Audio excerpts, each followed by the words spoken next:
In this video, guys, we're gonna talk about the powerful book, You Are the Placebo by Dr. Joe Dispenza. And I'm gonna share with you the biggest breakthrough I had, the biggest learning, the biggest aha moment I had from this book. And it's a gold mine of powerful information. If you haven't read that book yet, I strongly invite you to read that book now or to listen to it on Audible, whatever you like. But it's a phenomenal game-changing book. And before we get started, guys, thank you for watching this video. If you are new on this channel and you haven't subscribed yet, you can help me grow this channel by subscribing and liking this video, guys. Now let's go into the content of this video, guys, and let's talk about the biggest breakthrough I had from reading You Are the Placebo.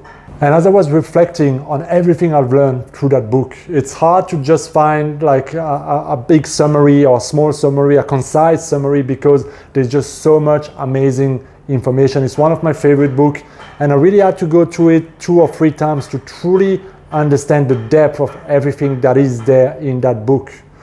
Now, if you're new to Dr. Joe Dispenza or you're new to the word placebo and you actually have no idea what the book is about, You Are the Placebo is basically a phenomenal book on the power of your mind, how your mind, your thoughts can create your reality, how your thought can make you sick, how your thought can heal you, and how your thoughts and more precisely your beliefs, or as Neville Goddard would call it, your assumption, become fact in your reality and in your experiences.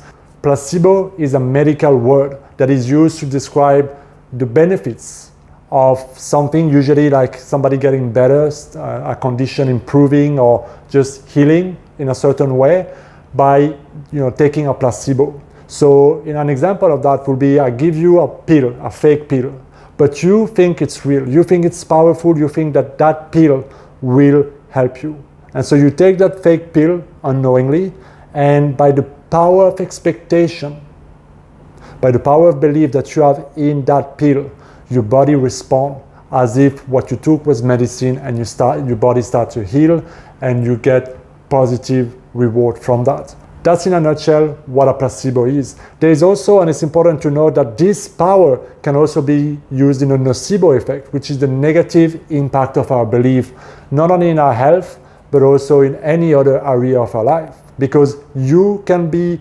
influenced through an external force or by yourself to believe that something can be harmful, damaging, or limiting you, and therefore you will actualize that belief in your reality.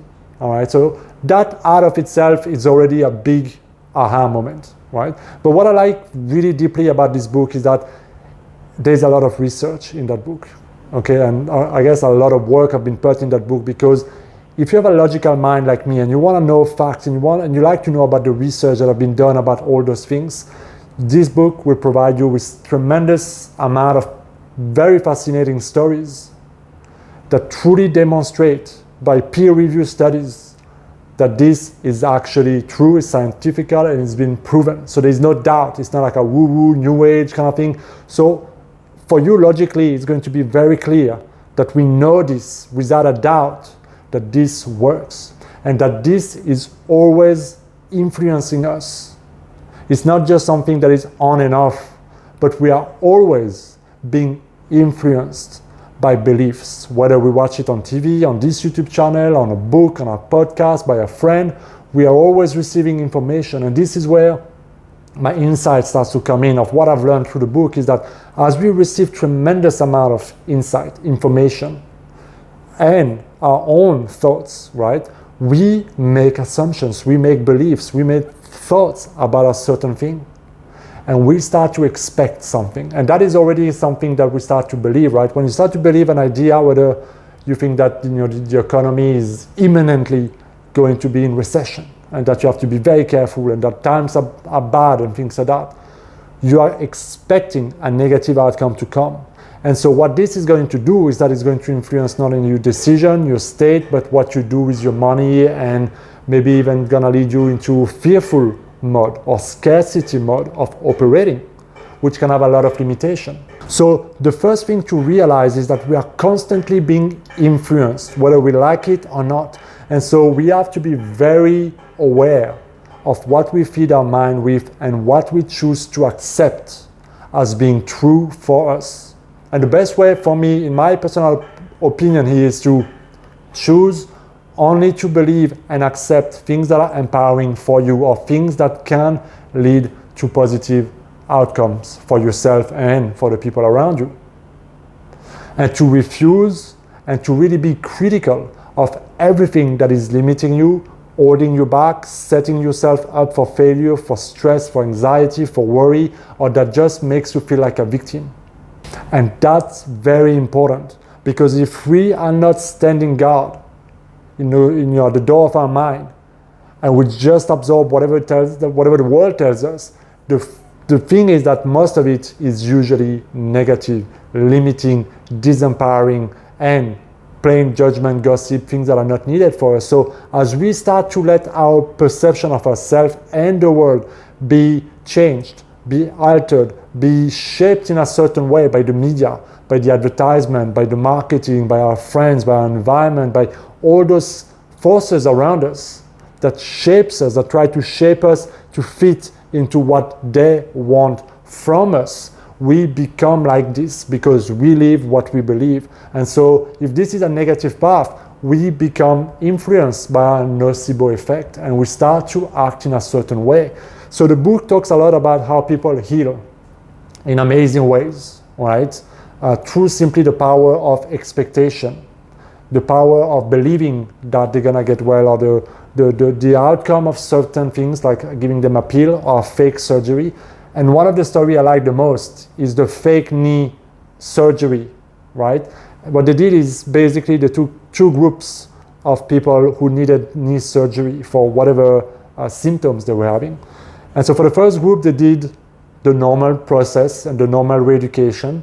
And for the second group, the placebo group, they just opened, closed, so they could physically see something happen. And they told them, the operation, the surgery was a success. You will be walking in no pain, in no time. It's going to be amazing. And when the patient accepts that from the doctor, who has a figure of authority there, so whatever the doctor tells you, or whatever somebody in authority tells you, something like this, we tend to believe that uncritically even more, right? People actualize that. And so people who didn't get any form of physical surgery in the knee would heal, start to walk, and go through re-education in no time, right? And then it's about also all those amazing stories of people who eat shattered glass and they swallow it, right? They go in a trance in some of those churches and they swallow that broken glass. And, you know, if you were to do it without that mindset of you heal and the Holy Spirit is keeping you safe or whatever, it will cut you out and you will bleed and die, right? But they, through the power of their mind, are completely unaffected by it. The only explanation is that your body responds to what your mind believes.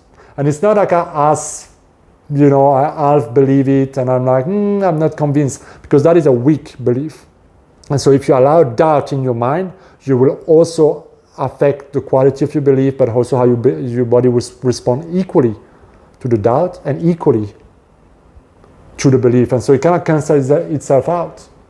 So the point of the book really says that if you start to believe something and you have conviction in it, and Neville Goddard would say that this is like a strong assumption, and then have faith in it and disregard any other opposing fact, you will actualize that in your life. And it works a lot in the healing ways, but also for money, but also for your own personal self-concept and creating anything else that you want, because you become what you believe, you live what you believe. So the key I'm trying to make in this video is to emphasize how powerful our beliefs are, but also how suggestible we are, how much influenced we are by external people, things, group, marketing, social media, that are constantly telling us what to think, what to wear, how to dress, what to buy. And in a world where we are constantly bombarded with information, we have to discipline ourselves, discipline our mind. I have a practice, a meditation. Dr. Joe talks a lot about the power of meditation, to notice the thoughts that are there, to notice the noise, to notice the beliefs that you no longer want to support and have in your life, and to then tune in into a new relief, into a new belief, into a new self-concept, into a new reality. But we are the only one who can kind of go into this self-clearing mode and this self-choosing to operate from a higher state of consciousness. But that requires a practice, a habit, a dedication to be aware of the noise that is around us, and to also become aware of what we choose to accept as true and what we choose to condition as being the absolute truth about ourselves, about what we can do, what we can manifest, and what we can create in our own lives. And that is powerful. One last thing about this is to simply pay attention to everything that is being pre-framed around you, because expectations are a powerful tool to change somebody's perception. Let me say that again. A pre-frame. For example, you go to Starbucks, you go to a coffee, and you buy it, take away, and on the cup is written the beverage that you are about to enjoy is extremely hot. So this is an example of a pre-frame. This thing that you are about to enjoy, they're telling you, they're planting a seed that this you will enjoy, but this, be careful, hot. So it's telling you exactly what you think. So you may be like, okay, it's a cup of coffee, who cares? But if it's told and if you read it again and again and again, you will make this a fact and you will expect to enjoy this. And so even if the coffee at that particular place is average at best, you will be biased by that message. If you go to powerful seminars, trainings, where the speaker know what they're doing in terms of influence, in terms of pre-framing, you will always see at the beginning and throughout the event people saying things like, are you ready to have a great day? Are you ready to learn? Are you ready to have a personal transformation? Are you ready to go to the next level? Are you ready to do this? And people are screaming, yeah, I'm ready. All of those things may feel like just, well, it's the speaker like pumping us up. But deep down, what the speaker is doing is that it's planting seed in your mind again and again and again, and you saying yes, yes, yes, yes every time is you being consistent and approving of what that speaker tells you. So you start to expect it, and your subconscious mind will start to work at it. So you'll come out of this event, which is a good thing, feeling good, feeling empowered, but it's also a way to influence you for what? The next upsell, which is going to what? Transform your life. So you have to be very careful at what is being pre-framed, but also what are you pre-framing about your day? Today when you wake up in the morning, are you pre-framing how great it's going to be, how everything's going to work out for me, how people are going to stop, people are going to smile, people are going to buy my stuff, people are going to love me, people are going to be so in amazing mood, and you're pre-framing how good your life is? Or are you pre-framing it to be something else? Oh my God, I gotta work, gotta do my email, gotta do my this, there's my shitty boss, my shitty kids, or whatever. And you're pre-framing yourself to live and expect things to stay shitty like as they are, or challenging as they are, or whatever they might be in your current perception. Because all of that will either create a nocebo or a placebo. And you will live that experience because you live what you believe. So I hope this insight makes sense. And I strongly invite you to go pick up that book, read that book, study that book, and truly become aware of the information you receive, what you also are giving out as information to yourself, to others, because your words will not come back to you void, right? Your words will come back and will create the image of your life. So speak highly about others, speak highly about yourself, speak highly about where you're going, what you're doing, what you're capable of doing. But also notice how you pre-frame everything to be in your life, what you expect out of life. And it's a powerful tool to completely change your perception of life, your beliefs, and to create a powerful state of placebo and reshape your reality exactly as you want it to be. Let me know what you think down in the comments. If you read that book and you have any insight to share with me, write it down in the comments below, guys. I will see you in my next video. As always, be blessed, be well.